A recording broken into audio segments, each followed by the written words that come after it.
Start us off. Yeah, we own. So, welcome, guys. Good to be with you all. Yo. Deconstruction.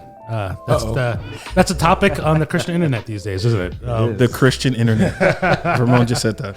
Well, yeah. I was like, is that a thing? Christian streets. The streets. Yeah. Christian The streets. Christian streets. I like that. It's funny to say that's the topic right now. It's not as if like it just emerged out of nothing. It's one of those topics that I think has been around for a little while, and people have been thinking about it, wrestling about it. But it's something for sure that is a little bit more present as probably in the last couple of months, different articles have come out about deconstruction. Some sermon clips have come out about deconstruction. Some responses to those articles, strong responses to those articles and sermon clips came about, and then the responses to those responses, back and forth. Today we're going to bring peace on earth to the Christian internet. It's Advent season. Yes. It's Advent season, so we can do the peace thing. I'm so glad you said that. Well, at the very least, Peace in the Christian East. I like that. I only have a few. You know? It's Advent season. That's right. There we go. Well, at the very least, it is an important topic, but it's a complicated one. It's worth really thinking about and talking about well, and so that's why I'm really excited to talk with our guest on RCC Today, Brandon O'Brien, a good friend and someone who I think even a little bit I've talked with you has brought a lot of helpful insight to me and hopefully insights to That is the doctor. yeah. So let me Yo, come on, man. yo, Wait, let's blow yo, him get up. that straight. Come on, stop Reverend, playing. Dr. Reverend Brandon O'Brien, Let's go. Director of Content Development and Distribution for Redeemer City to City, That's right. author of a number of books like Talk The heavy. Global Phenomenon, Misreading Scripture with Western Eyes. yo, stop right there. Yeah, Misreading Scripture with Western Eyes. If you have not read that book, Cop up. got to. you know, we should put a link in the description Yeah. for you to buy that book. Yes. Because it will change your life. Let's go. No, it's a good Because book, there are so- these things that go without being said. Yeah. And this is one of those. You need to read that book. Yes.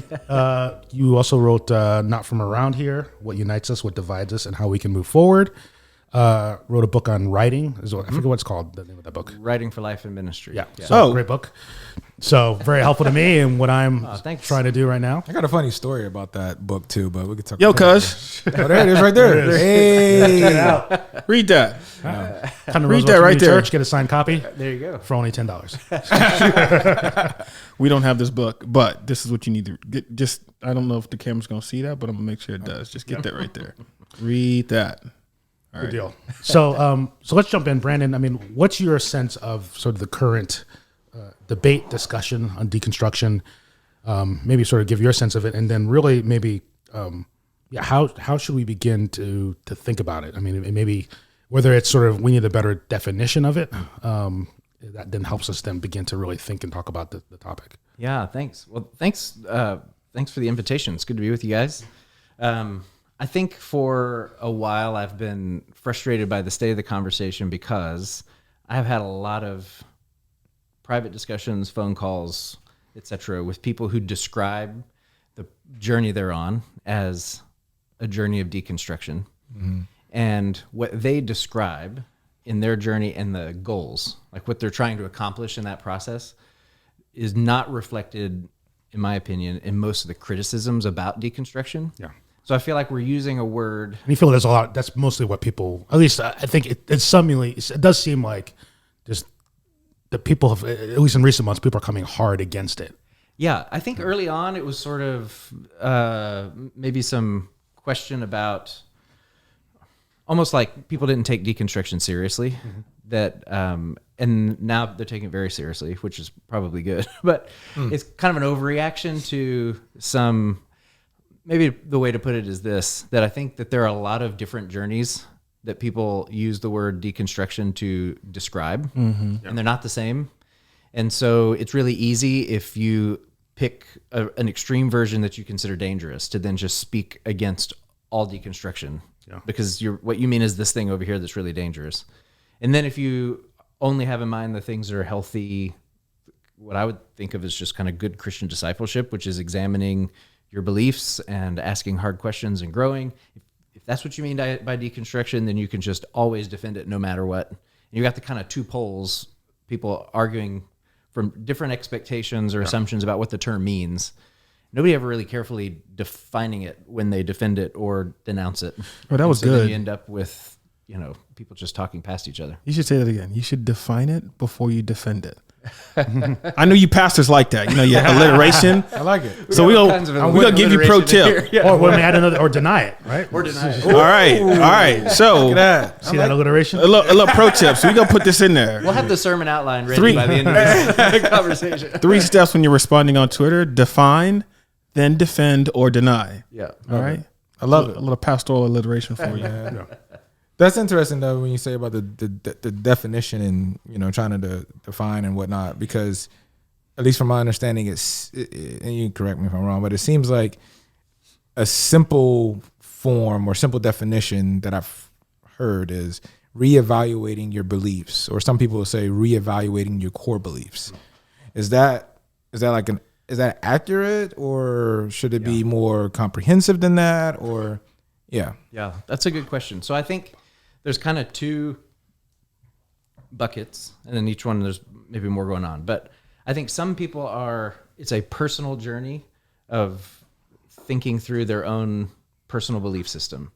And I see a lot of people going through this who come from large churches, especially, that can be kind of a comprehensive experience, right? So like you go from childhood on in one place, and you're spending a lot of time in the same church that has its own big culture and its own, kind of engagement in a city. And then at some point going, oh, all these things that I've been taught about church or faith or whatever that have been taught were essential and came directly from Scripture. I don't think they are anymore. So now I got to reconsider what I believe. And I think that sort of personal journey, okay, some people doing that call that deconstruction.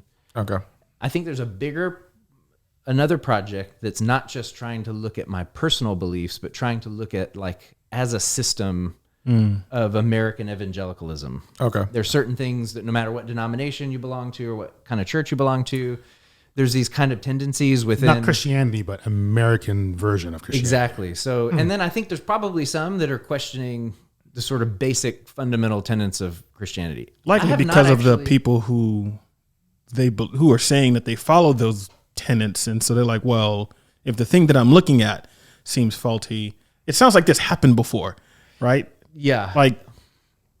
Could you consider that Martin Luther in some way or another was doing the same thing after things had gotten to a certain place, and he was like, I like the thing, but I don't know if the thing that I'm seeing is essentially the thing that I'm reading. Yeah. And he was like, well, I have to figure this out. I have to reevaluate this. And then he writes about that. Yep. And people were like, he was kind of lashed out a bit. He got a lot. For sure. He got a lot for that. Yeah. Well, and I think of sort of historically 4 reactions when people run into when they have trouble with Christianity. Some people just reject it, right?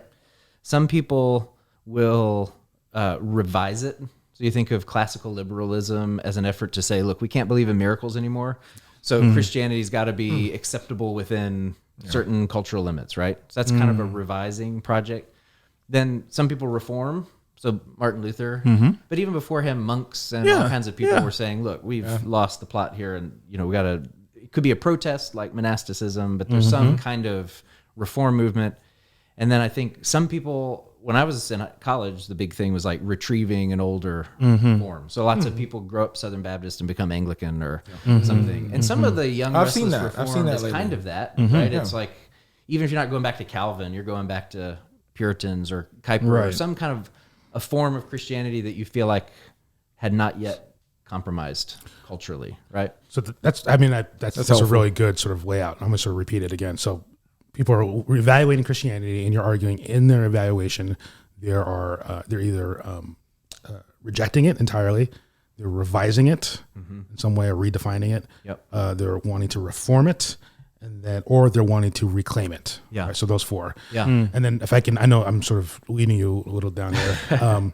It's important to get what they're doing in that sense, but then also, and you sort of already hinted at this, the arena in which they're doing this, right? So that can change. They're either doing those 4 things personally for their own faith, and so I'm just quoting you here. That's good. Yeah. Said so either doing it personally, they're doing it looking at Christianity as a whole historically, right? Yep. One of those 4 things, or in particular, they're doing it looking at American Christianity, Right. or I would say white evangelicalism, Yep, right? yep. In one of those, so that's those four things are happening in one of those three areas. Yep. And I wonder if some of the issue here is when what you're encountering, right, as you're interacting with someone. That's one, and also the problem that like deconstruction, that term is being used for all those things. That's right. And depending where someone's coming from, like one reaction, it's a very broad term. Yeah. And I wonder if that's part of the issue here, and that some sense people, some of the more negative instances of people speaking against deconstruction are because what they're encountering is more, let's say, someone's rejecting historic Christianity and they're like, concerned about it. Yep. When in fact, maybe the majority of the people around them are not doing that. What Yep. they're doing is wanting to revise or reform American or white Christianity, right? Which I say like really needs it. Yep. That's really helpfully pulled together, I think. Absolutely. And I think part of the responses I've seen tend to assume that deconstruction always means you're trying to reject or redefine Christianity. Okay. That's not always the case. And that's not always the case. And then I think if you're not doing that, then a lot of responses are that kind of personal wrestling, reassessment with your beliefs. And people will be dismissive and say, oh, well, we all do that at some point. Don't call that deconstruction. It's not a big deal. That's what we should all be doing. And so I think you've got either kind of dismissing this part of the journey or saying everybody who's doing this deconstruction thing is bad because they're trying to reject or redefine what Christianity is. And I think it loses a lot of, first of all, I think it dismisses how painful that personal journey can be, disorienting. You grew up believing something and now you're not sure you believe it. That's not just a Small matter of your head, right? Yeah. Like that changes everything, all your relationships and your, connections or whatever. ambitions, locations. Exactly. And all the things you've invested your life in or your college. I went to a Christian college, Christian grad school, Christian, PhD program, worked in Christian nonprofits. And so if tomorrow I had a crisis of faith, it's not just like, oh, this is a part of my life. This has been my whole trajectory for 20 something years as an adult has been built on this system. What if I can't trust this system? Yeah. Like that's a disorienting kind of question, right? Yeah. And so I think, if all of that's being called deconstruction, but there's like all these different variations of what people are actually experiencing, what they mean. Yeah. Then to just say people who are deconstructing are doing it because they want to sin or because they want to or they want to be fashionable in front of their, non-believing friends. I think That's not all that's going on. Yeah. it's not all that's going on, and it may happen. I've not yet encountered anybody who's doing that. I don't want to say nobody's doing that, but none of them have called me. So I wonder, just to I'll pretend to sort of take the position of those who I think who have argued that. I'm guessing here. I haven't talked to them, but I wonder if they would say, well, in my own personal experience, I am meeting people who do that, or they would say, maybe a better way to put it is their fear is that people start off at the place of like, hey, I'm disoriented because I see, white Christianity, I see white evangelicalism. I saw what happened in 2016. I saw what happened in 2021. Yeah. I've been reading these books. I see evidences of patriarchy and misogyny and all these things. So I'm trying to wrestle with these things.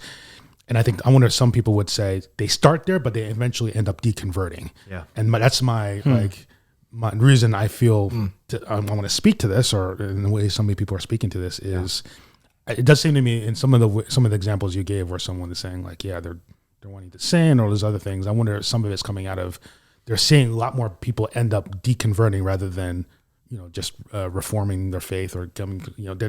They see less of that, and so they feel a need. Maybe it's not the most elegant way in which they're doing it. They feel like more often than not, people end up just deconverting anyway, and that's their fear. Is that? How would you respond to that? Yeah. There's an interesting thing about the deconversion part, because in what you just said, you said people deconvert, and they're not the people who they don't end up in a place where they want to sin or something like that. I don't know if people who are,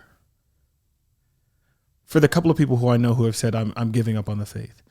I've had conversations with friends, and many of them have just been like, "Nah, that person is just around hunching," So it's almost like they tried to make a public decision so that they can go, have more freedom to do the things they just want to do, And I wonder, and I don't want to say that deconversion is the same thing as I have more freedom to sin, as opposed to people who are saying I don't want to be associated with this, what I think is a man fabricated system, but I still want to find something else that gives me more structure, more stability, more insight, more wisdom. It's the reason why I know a lot of black men go to Nation of Islam, and you take like a Malcolm X, for instance, and the way he would describe his life, many of that he would, as he pushed more conservative, obviously his life is way more layered, so I don't want to act like I'm an expert there, but just from reading the biography or the autobiography, even some of those decisions seem like, well, I want more structure. I want more stability. I want more and I've seen people say, well, when I look at white evangelicalism or American Christianity, like some of it is a misunderstanding of grace. And so they're like, well, look at their women, look at their men, look at the way they act, look at how they just give themselves so much license. I don't know if that's the thing that I'm going for. And so when people are now in this place of this personal journey and they get to this place of deconversion, is it always the case? And maybe I just added more to the question. I don't know. Is it always the case that like deconversion is meaning like, oh, I'm going to go sin more, Yeah. Yeah. I think a lot of pastors are concerned about people leaving their churches. Yeah. And leaving the faith, like for good reasons. Yeah. I think it could be bad reasons of we don't want them to leave and that hurts our numbers, but I'm not that cynical about ministry, right? I think that they feel like if they're leaving our church where they're hearing the gospel and then they don't come back anymore, they're not hearing the gospel. I think on the one hand, I would caution that I don't think deconversion, it treats whatever part of the journey that somebody is on as a stop. Yeah. Rather than as just a point on a line, right? And so if someone leaves your church this week and is gone for 3 years, God's not done with them. Mm-hmm. That doesn't mean they haven't vanished from the map just because they're not in your ministry anymore, right? Mm-hmm. And so I think part of it is this fear that like once they leave, they're gone forever. But in my experience, a lot of people leave and come back, or they leave and they go find answers in another church or in another denomination or something. And so I think that part of it is I wish that pastors could feel released from the burden of keeping you in, right? Mm-hmm. Because I think the pastor's job is to minister to the people in your care as long as they're in your care. Mm-hmm. And when they're not, you pray for them. There's hurt. There could be all kinds of things, but their journey continues even if it's not with you. That's good. Right? So I think that's part of it. I also think that that's really good. The concern about, so the concern about trajectory, like you start asking these questions and you're getting up here. Yeah. Slippery road. The slippery slope. I get it, but as a person who has always had a lot of questions, telling me not to ask the questions does not stop me from having the questions. Yeah. Right. It just stops me from asking you the questions. Wow. So if I go to a pastor and he says those are the wrong questions, you shouldn't be asking, as one pastor recently very publicly said, if you had experienced the grace of Jesus, you wouldn't be asking those questions. Well, I'm asking them. And if you won't answer them, I'll go to someone who is. Precisely. And if the Nation of Islam is asking those questions or answering them in a more satisfactory way, or ancient Kemet, or anything, exactly, like that's how people end up in cults. Like that's where I would want to ask: is it the helpful. congregant's fault for having a question, or is it the leader's fault for shutting the question right. up? That you've pushed this. Somebody's going to find an answer. Right. Because then it does go away. You're essentially essentially what you're doing is using your spiritual authority to say, just you can't ask the question, just trust the answer I give you. That's right. Which ultimately, even if the person said, okay, I'm fine with that, you basically stunted their faith. Yeah. Their faith going forward is entirely dependent on you, right?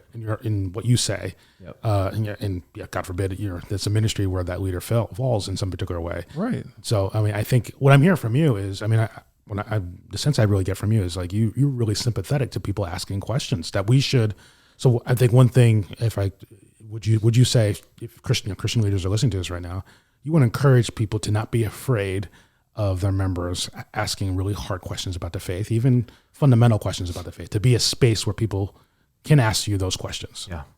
Yeah, absolutely. I think. And I would say if they're asking the questions, it's because somewhere along the line in their formation, they didn't get the answer. Yeah. And it's not their fault for not having gotten the answer, right? So not every congregant gets to go to a Christian college and study Bible or theology. Not every person's a seminarian. And so some of the questions that seem pretty elementary to people with training are not elementary to everybody in the congregation, right?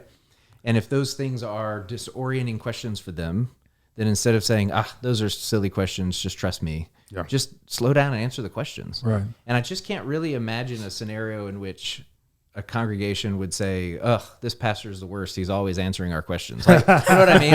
Even if it's sort of annoying for you to back up, I think it's an existential crisis for people potentially if you ignore them. Yeah. Well, so slowing down to answer them and address them, I think is pastoral care. Right? Now, so if I can add to that, though, I do, that's sort of on like, okay, someone has questions about the Trinity or has questions about the virgin birth.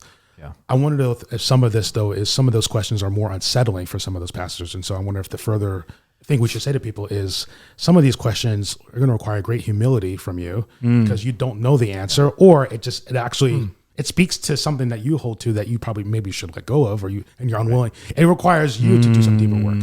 So, because it seems to me some of the questions are like those fundamental Apostle Creed questions, but I think, at least in my experience, and so much of this I think goes down to people's experience and what they're hearing. Most of the people I know who are sort of deconstructing, it's usually along the lines of race, justice, male authority, justice, how women are treated, and sexuality. Yeah. And I think some of those questions aren't as easy to answer, or it requires a humility to admit that, like, the answers you've been given from our church tradition are bad. Yeah. And so how do you speak to those Christian leaders and encountering those kind of uncomfortable, divisive questions that might actually hit where you're at? Yeah. But even and they have institutional weight. Yeah. Like, that's pretty, like, hey, the tradition that backs my church, that funds my church, holds to this. And if I say, if I answer that in a certain way, all that trail of funding could all disappear. And then job, family, and then they get back to their sort of Maslow hierarchy. And it's like, whoa, I can't do that. And so then does that become the reaction? So maybe I'm trying to even be empathetic. Trust me, I voraciously, but like, even just thinking like, I feel like sometimes we've become slaves of our subculture, because of the way we funded it and because of the way, money has crept in. It makes it even hard to say, like, man, I want to hold to this, but I feel like I can't. And therefore, so I see there's two sides to there, while still trying to say, hey, we're a safe space. But we can't actually be. Yeah.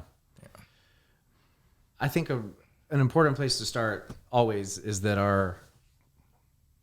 all of our faith takes place in a culture, in a time and a place. And I think that's... Wait, it didn't descend from the skies? I read that somewhere. I read that somewhere. Pure form?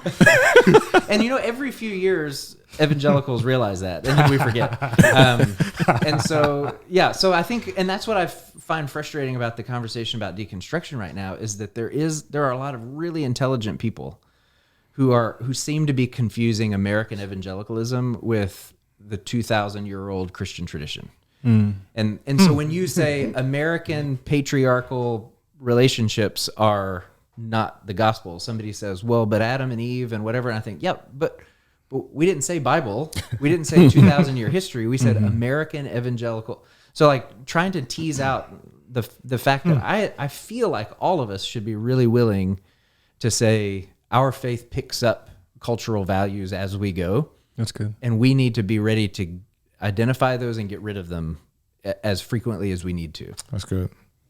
Is there a category of people that may not be, because you mentioned like no one's called you and said that, is there a category of people that they've been in church culture for a little bit, they want to do what they want to do?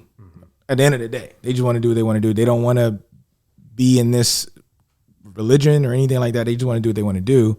And because the term deconstruction is quote unquote popular or whatever the case may be, that is a legitimate thing that is almost kind of like, well,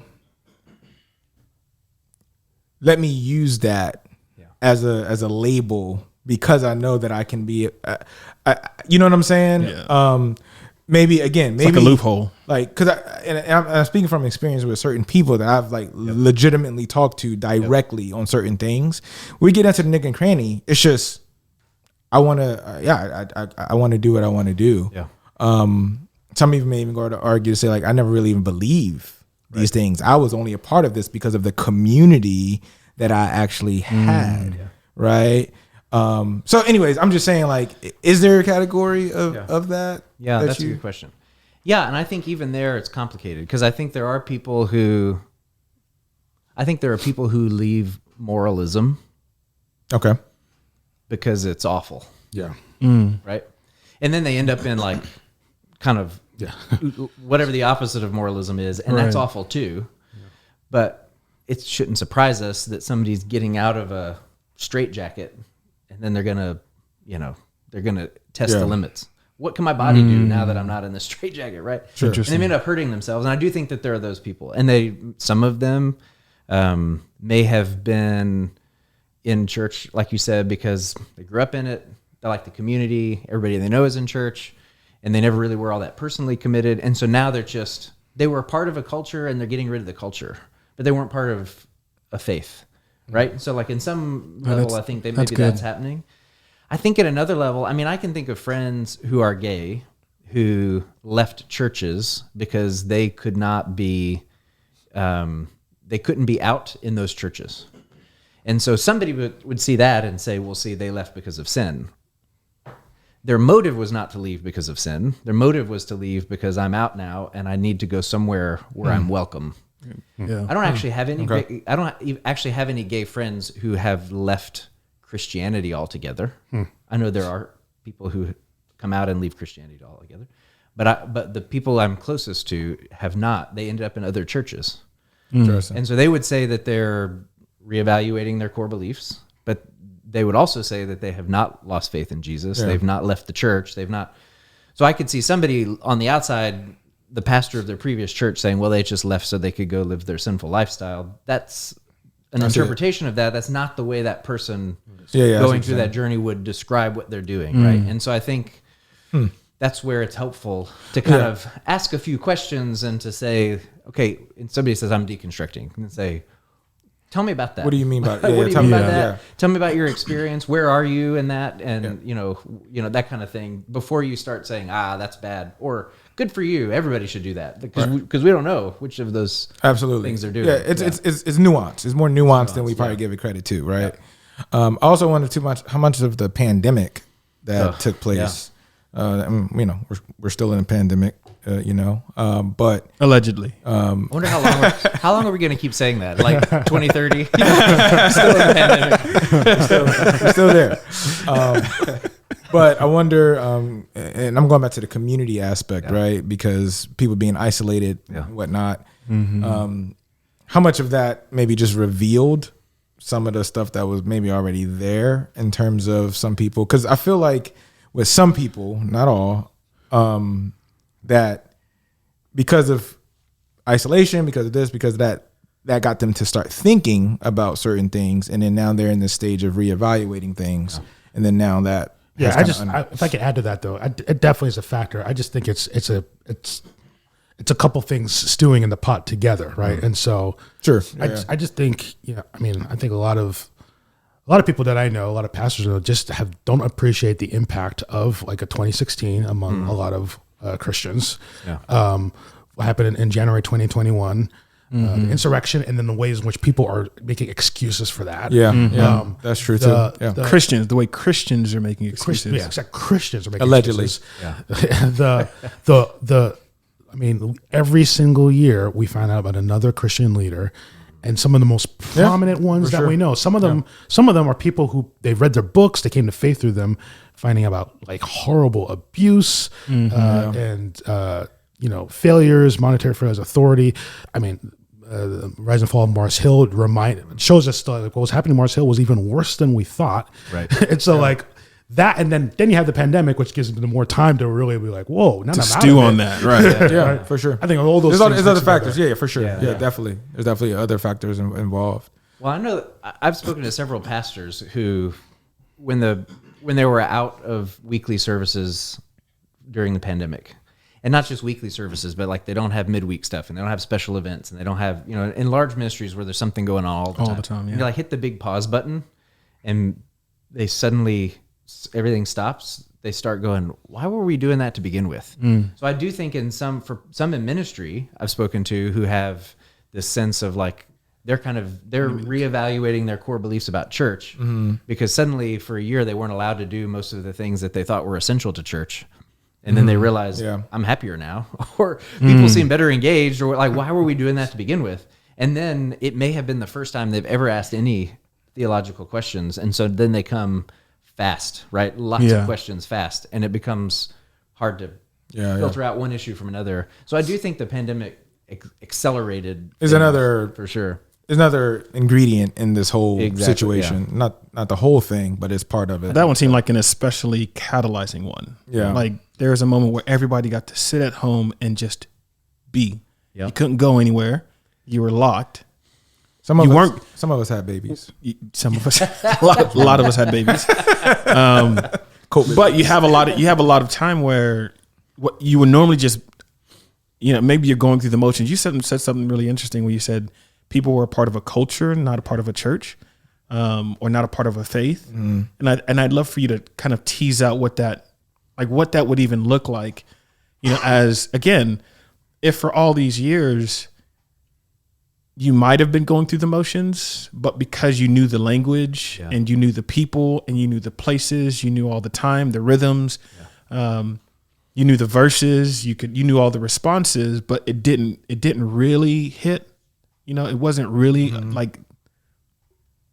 call it rooted, but it just wasn't there, right? It wasn't really wired in. Yep. It was more just like, I don't know if we were in a conversation. It's like, is it a feature or is it was it a bug? Is it a bug or a feature? Like, was it hardwired or was it just something you picked up later? Was it like a plug-in? Yeah. Right. Is it native to your wiring, or was it just something that you're like, oh, this is, because it helps me, right? Was it a better form of self-help?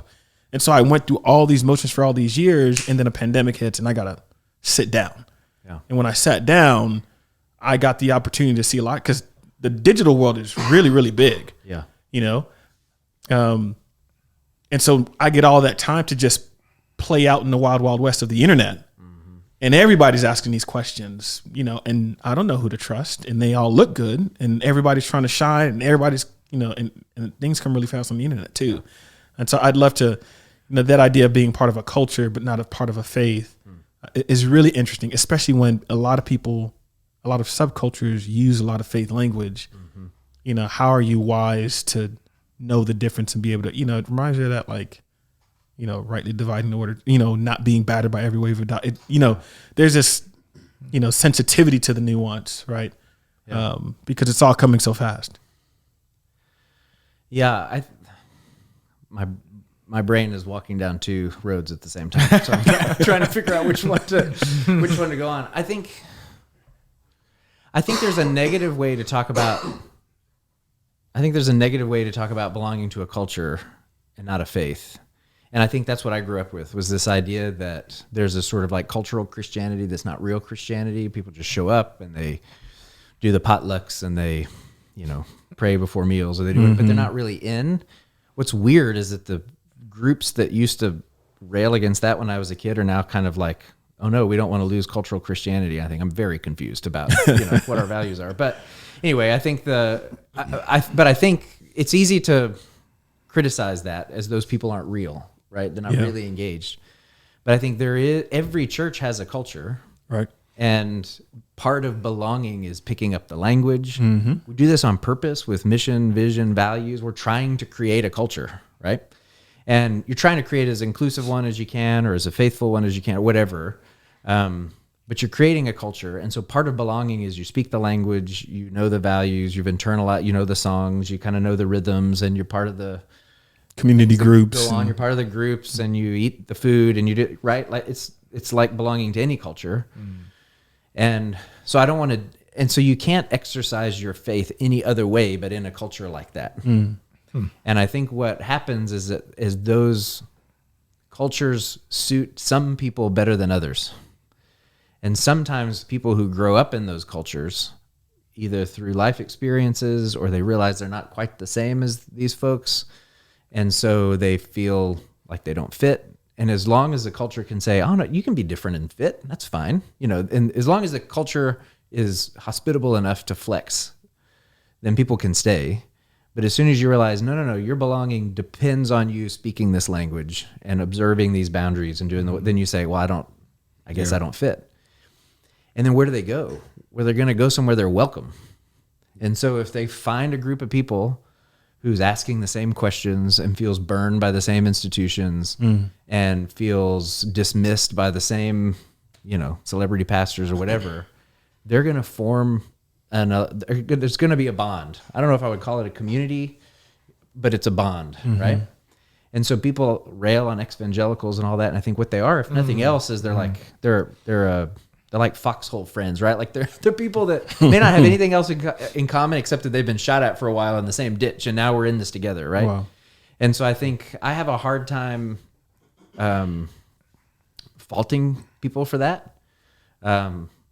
I keep thinking of, there's a lot of behaviors that sort of deconverted or evangelical people have that critics will say, well, look, they're still evangelical. They're still marketing themselves, or they're still, and it makes me think of that old commercial about parents who do drugs, have children who use drugs. And the kid's like, or the dad's like, who taught you how to do this stuff? And the kid's like, you, all right. I learned it by watching you, and it's the dramatic 70s, whatever, PSA. But I think we're criticizing people for like, look, they're still commercialistic, just like evangelicals. I'm like, yeah, but you're an evangelical. Have you addressed your commercialism? Right. Have you, so you're mocking them for not being as out of evangelicalism as they say they are, but you're not cleaning up your house. Like it's a weird tendency to sort of ridicule people for leaving, to shame them for not leaving far enough, and then to not do the self-examination to say, how did we contribute to this? Right. And I think that's what I would love to see from more prominent leaders, is to say, you know what? Some of these critiques, some of these broader cultural critiques go further than I'm comfortable with, right? Yeah. I don't think our whole system is based on racism, or our whole system is based on patriarchy. But you know what? Some of the criticisms are really helpful because they help to expose things that we have been doing that are not right and not healthy. And I think if somebody were willing to go that far, then they gain a much broader hearing, more generous hearing.